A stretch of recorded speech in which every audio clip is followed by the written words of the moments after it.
There comes a time in life when the roles between parent and child begin to blur. You spent decades guiding them, raising them, sacrificing for their dreams, but now, something has shifted. The phone rings less often, your advice is brushed aside, conversations feel colder, shorter, more transactional, and worst of all, you start to feel like a burden rather than a blessing. This isn't the relationship you imagined, not after everything you gave, but anger and guilt rarely heal these wounds. Instead, there is another way, a path forward that restores not only their respect but your inner dignity. In this guide, we'll walk you through 6 powerful principles. These are not just tips, they are transformations, backed by decades of research, real-life stories, and elder wisdom. Each principle will help you regain your footing, not by demanding respect, but by inspiring it. In today's video on Daily Elder Advice, we'll explore 6 powerful, proven ways to earn back the respect of your children, not through arguments, guilt, or silence, but through inner strength, emotional wisdom, and quiet authority. These aren't just parenting tips, they're life shifts. And if you stay with us till the end, you'll see how to stop chasing approval and start living with dignity. So before we begin, do something powerful. Click the like button if this speaks to you. Subscribe to Daily Elder Advice for more wisdom on aging well. And in the comments below, tell us, have you ever felt disrespected by your own children? You are not alone, and this conversation needs your voice. Chapter 1. The Invisible Line. How Respect Quietly Slips Away. Respect doesn't vanish overnight, it fades slowly, in the little moments where your voice is ignored or your efforts go unnoticed. Often, this change begins as your children grow into adults and take on their own responsibilities. Suddenly, you're no longer the center of their world.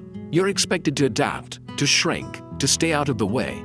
This is a common transition in families. Children once depended on you. Now they may see you as someone who depends on them. That shift can trigger subconscious behaviors, dismissal, irritation, even mockery. But here's the deeper truth. Disrespect often begins with how you let others treat you. Real story. Eleanor, 73. Eleanor was once the emotional anchor of her family. A retired nurse and widow, she had spent her entire adult life putting others first. Her 3 children adored her growing up. But when they all married and moved away, something changed. At first, Eleanor thought it was natural. Everyone was busy, she was patient, but slowly, her role faded. Her calls went unanswered. When she visited, conversations were short, distracted. One Thanksgiving, she tried to offer a recipe suggestion to her daughter-in-law and was met with, "That's not how we cook anymore." Eleanor, times have changed. Even her youngest, who once curled up beside her for bedtime stories, now rolled her eyes when Eleanor repeated herself. She felt invisible. Her wisdom, once cherished, was now seen as outdated chatter. One day, while attending a book club at the local senior center, Eleanor heard another woman say, "If you let people treat you like wallpaper, don't be surprised when they stop noticing you." It hit her like lightning. That night, Eleanor began journaling again. She listed all the moments she stayed silent when she wanted to speak. She vowed to change that, and she did, first in small ways.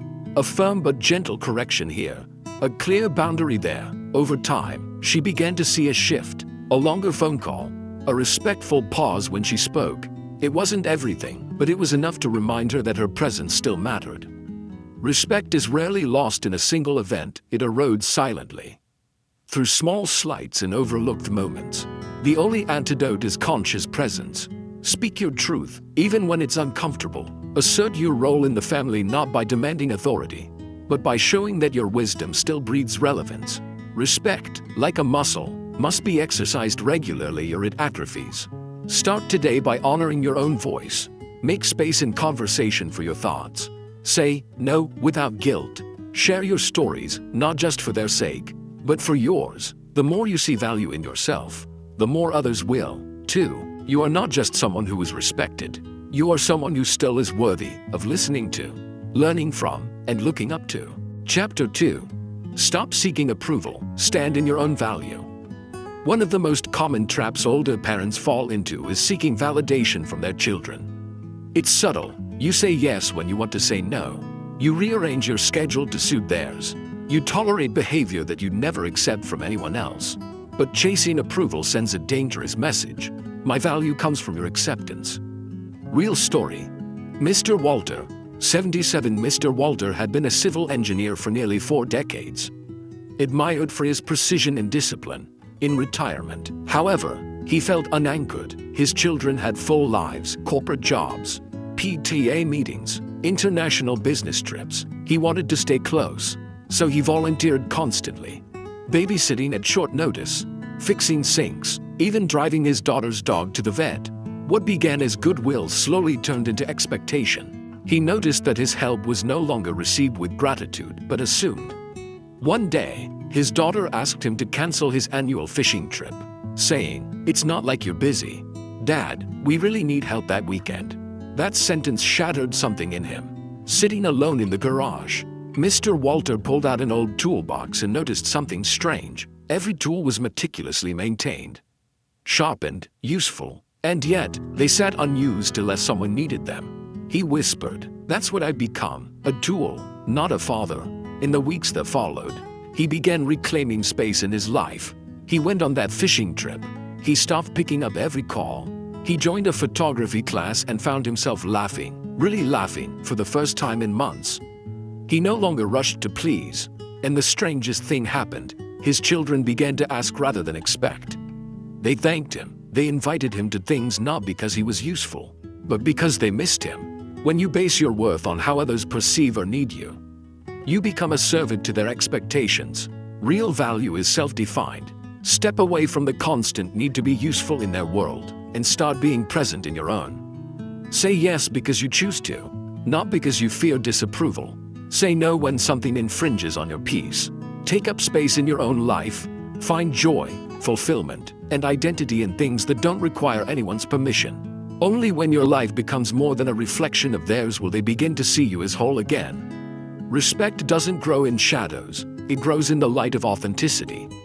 True respect flows not from what you give, but from who you are when you stop trying to earn love. Chapter 3. Don't argue, lead with dignity. Arguments are often fueled by one thing: the desire to be heard and validated. As we age, and especially as family dynamics shift, it's tempting to fight harder for our voice. But here's the hard truth: the louder we speak, the less they listen, especially if we're speaking from frustration instead of grounded confidence. Real story. Thomas, 81. Thomas was a retired debate coach who spent most of his life teaching high school students how to make their point with passion and logic. But at home, it felt like none of those skills worked. His grown children interrupted him, rolled their eyes when he spoke, and corrected his stories mid-sentence. At first, he fought back, not aggressively, but with all the skills of a man who knew how to win an argument. He brought up facts, memories, reminders of what he had done for them, and it backfired. His daughter once said during a dinner, "Dad, this isn't a courtroom." His son joked, "Here comes another lecture." Thomas felt something crack inside. For the first time, he saw himself not as a wise elder, but as someone others braced against. That night, he sat with an old photo album, staring at pictures of his children in their youth, smiling, leaning on him, eyes full of admiration. He missed that version of their relationship, but he knew he couldn't argue his way back into it. From that day forward, he made a change. Instead of reacting, he began reflecting. When someone interrupted him, he calmly paused until they finished. When someone disagreed, he didn't push back, he listened, nodded, and asked a question instead of stating a fact. Over time, his children's tone changed. They began seeking his opinion more. His grandson once said, "I love how Grandpa listens like he's got all the time in the world." Thomas hadn't lost his voice. He had just changed his instrument from trumpet to violin. You don't gain respect by proving you're right. You earn it by proving you're grounded. In families, dignity often speaks louder than logic. When others raise their voices, lower yours, not in defeat, but in wisdom. The quiet confidence of a person who doesn't need to win is magnetic. Remember, presence is more powerful than persuasion. The next time you feel disrespected, ask yourself, not "How can I make them listen?" but "How can I embody what I wish they'd learn from me?" Led by example, let your calm become contagious. Over time, dignity will do the work that arguments never could. Chapter 4. Withdraw your emotional dependence. Be whole on your own. It's only natural to want our children to love us, call us, visit often, and speak to us with warmth. But when your happiness depends entirely on their attention, you hand over the reins of your emotional well-being, and that's a heavy burden for them to carry, often leading to distance rather than closeness. Real story. Linda, 79. Linda was a retired librarian who loved order, books, and family traditions. After her husband passed, her world quietly unraveled. Her 3 children had families and careers of their own. At first, they visited often, but as months turned into years, the frequency dwindled. Linda started calling them multiple times a day, not to nag, but just to hear their voices. She would leave voicemails like, "Just checking in again, call me when you can." When they didn't call back, she felt waves of rejection. The silence was deafening. Her days became filled with waiting for a call, a text, a visit that didn't come.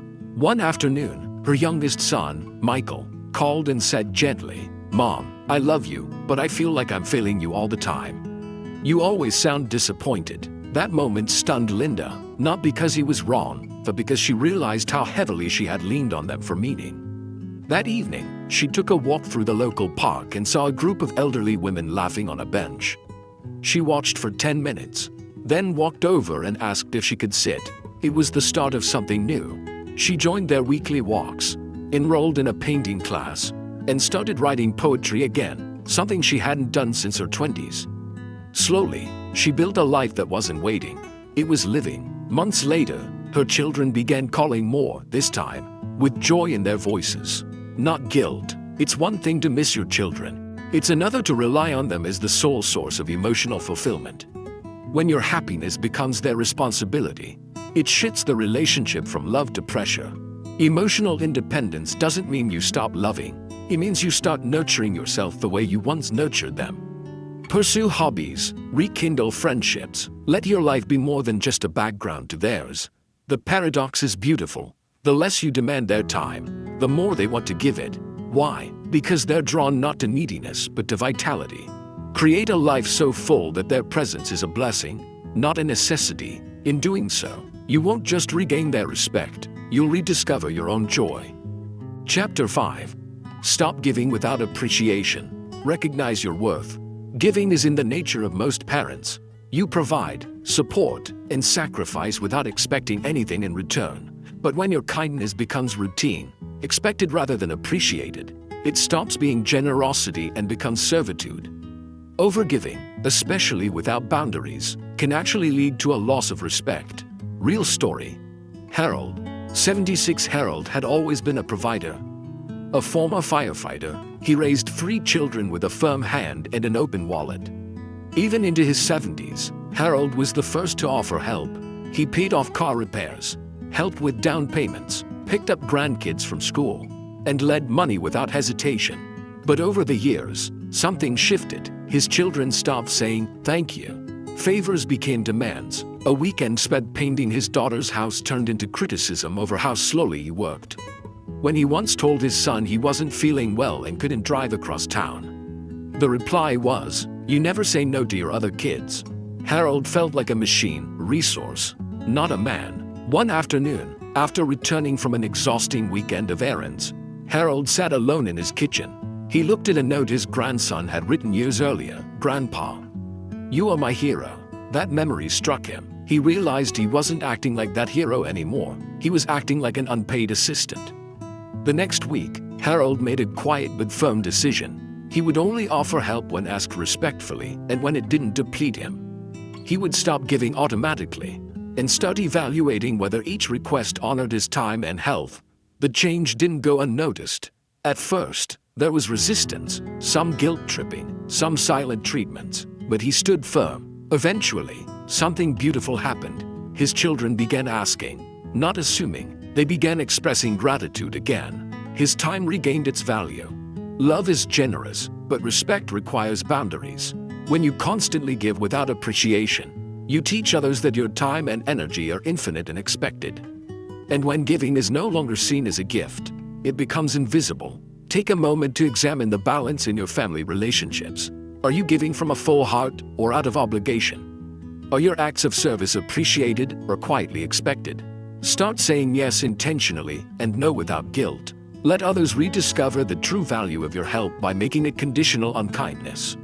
Appreciation and respect. You are not just a parent, you are a person. And your worth is not defined by how much you give, but by how consciously you choose to give it. Chapter 6. Build a life outside of them. Reclaim your center. As parents, it's natural to center your life around your children. For decades, they're your priority. Your schedule revolves around their needs. Your dreams bend to support theirs. But as they grow older and build their own lives, many parents forget to build lives of their own. And when that happens, children often begin to see their parents as background characters instead of whole people. Real story. Carol, 78. Carol was a retired piano teacher who spent most of her adult life driving her 2 daughters to ballet practice, helping with homework, and cheering at every milestone. After her husband passed, she assumed her daughters would fill the emotional space he left behind. She called them daily. She offered to help with errands. She sent long messages filled with updates and reminders. But slowly, their responses dwindled. One day, her eldest daughter gently said, "Mom, you had to find something that's just yours. You can't make us your whole world." At first, Carol was hurt, then she was angry. But later, while flipping through an old scrapbook filled with photos of her young students at recitals, she felt something stir, a sense of self that had been buried. She enrolled in a local music outreach program that brought piano lessons to children in low-income neighborhoods. Twice a week, she taught again, not for money, but for joy. She rekindled her friendships with 2 fellow widows and even took a weekend art class. And perhaps most importantly, she stopped waiting for her phone to ring. She was too busy living. Months later, her daughter's behavior shifted. They asked about her new students. They wanted to see her paintings. They bragged about her to their friends. Carol hadn't become less of a mother. She had become more of herself. When your entire identity is tethered to being needed, you risk becoming invisible once those needs change. But when you build a life that reflects your passions, your friendships, and your independence, you radiate something powerful: purpose. Children are more likely to respect a parent who is thriving than one who is lingering. Let your life be filled with stories they haven't heard yet. Let them see you not only as their parent, but as an explorer, a learner, a whole human being. You spent your life helping others grow. Now, grow something of your own. The more vibrant and fulfilling your world becomes, the more your children will want to be a part of it, not out of duty, but out of admiration. Chapter 7. The Science of Respect. Why it fades and how to rebuild it. Respect isn't just a cultural or emotional issue. It's deeply rooted in how human beings perceive roles, authority, and relevance over time. As parents age, families unconsciously renegotiate the emotional contracts they've lived by for decades. This often leads to shifts in how elders are viewed, not because they've changed, but because our perceptions of them have. In professional environments, age is often associated with wisdom, but in family dynamics, age can be mistakenly tied to decline. Many adult children, even without realizing it, begin to view their parents less as mentors and more as individuals who need help, guidance, or correction. This shift, while sometimes subtle, can erode the foundation of mutual respect. Understanding this dynamic can empower you, not to reverse aging, but to reclaim agency. When you show that you're still learning, growing, and contributing meaningfully, you disrupt these assumptions. When you stop trying to prove your value and instead live it, others notice. Respect in aging is not something you demand, it's something you demonstrate. Stay engaged in life, show curiosity, express new ideas, surprise people with your energy, perspective, and presence. When you continue to evolve, others are reminded that your story is still unfolding. Let your daily life be a quiet challenge to outdated perceptions. Don't dwell in who you were, shine in who you are becoming. Respect doesn't fade with age, it fades with withdrawal. The more fully you participate in your own growth, the more deeply others will respect the person you continue to be. Chapter 8. The Inner Journey, Reclaiming Dignity in Solitude. Aging often brings more silence. The house grows quieter, holidays come and go without the same crowd, and days feel longer. But within this silence lies a space few dare to explore, the sacred space of self. And it is in this solitude, not loneliness, where dignity can be rediscovered. In solitude, we are invited to reflect on who we are beyond our roles. Beyond being a mother, a father, a spouse, or a provider. Who remains when all the labels fade? That is the heart of this chapter.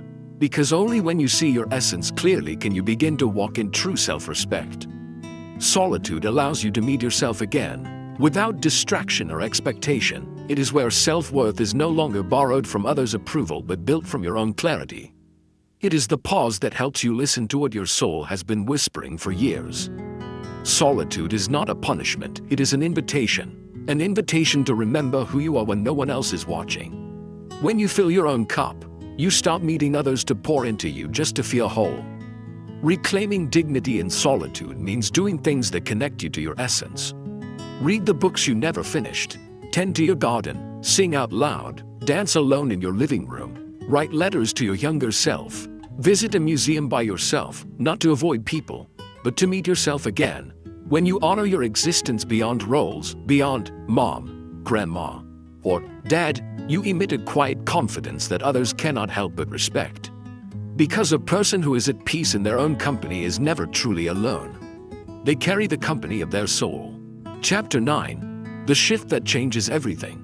Respect doesn't return overnight. It returns in layers, slowly, gently, and only when the person seeking it begins to walk in their own strength. The truth is, we often look to others to validate us, forgetting that dignity begins as an inside job. But the moment you shift the way you see yourself, others cannot help but follow. Over the past 8 chapters, we've explored powerful principles, setting boundaries, withdrawing emotional dependence, cultivating self-respect, and leading by example. And through all of them, one central truth has emerged. Respect begins not with their change, but with yours. You cannot force others to treat you well, but you can become someone who is not easily diminished. You can embody dignity so deeply that others must rise to meet it. When children stop showing respect, it's easy to blame them. But the more powerful question is, how have we been modeling self-respect? Have we given too much and asked too little?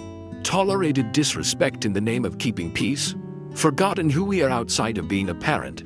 Now is the time to realign, to become again, not bitter or angry, but deeply rooted, wise, dignified, at peace. If you take one thing from this journey, let it be this.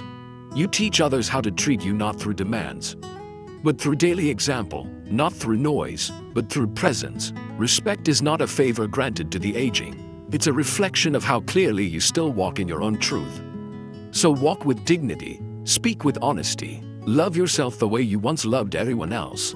Let this next chapter of your life be the one where you rise, not to shout louder, but to stand taller, not to reclaim control, but to regain clarity, not to be needed, but to be noticed, not for what you do, but for who you are. You are not just someone's parent. You are still becoming. Live with dignity, led with heart. If you've made it this far, you're not just looking for answers. You're ready for transformation. This journey has not been about fixing your children. It's been about rediscovering yourself, about stepping into the next season of your life with more strength, clarity, and inner peace than ever before. So here's your invitation. Live with dignity, not because the world treats you well, but because you treat yourself well. Speak with grace, not to win arguments, but to speak truth without fear. Reclaim your identity, not by going back to who you were, but by becoming who you still can be. Let your presence teach others how to listen. Let your stillness speak volumes. Let your wisdom show in your posture, your boundaries, and your joy. This is not the end of your story. This is the chapter where you stop waiting to be respected and start living in a way that commands it naturally. Let the years ahead be filled not with regret, but with renewal, not with silence, but with intentional expression, not with obligation, but with purpose. You have more to offer than you know. You have more to discover than you think. And most of all, you are still a teacher. Lead by living fully. If this message stirred something in your heart, don't let it fade into silence. Speak with us, leave a comment below. Tell us what this video awakened in you. Your story might be the one that helps someone else feel seen. If this video gave you a moment of clarity, a breath of peace, or a spark of strength, then offer that same gift to someone else. Share it with a friend, a sibling, or someone quietly struggling. And if you believe, as we do, that growing older should never mean growing invisible. Subscribe to Daily Elder Advice.